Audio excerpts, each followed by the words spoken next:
আমি ঘর সাজাতে খুব পছন্দ করি, বিশেষ করে ঘরের দেয়ালগুলা খালি রাখা আমার একদমই ভালো লাগে না। কিন্তু আমরা যারা ভাড়া বাসায় থাকি তাদের একটা সমস্যা হচ্ছে, আমাদের বাড়ির ভাড়া দেওয়ার সময় ওনারা বাড়ির মালিকরা একটা রেস্ট্রিকশন দিয়ে দেন যে বাসার দেয়ালে ড্রিল করা যাবে না। তাহলে আমি আমার ঘরটা কিভাবে সাজাবো, দেয়ালটা কিভাবে সাজাবো, খালি রেখে দিব? না, কখনোই না।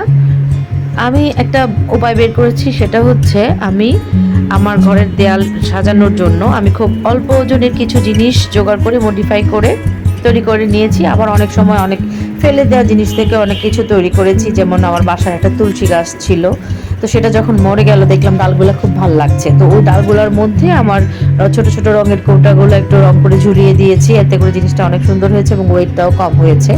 এরকম আরও অনেক কিছু করেছি।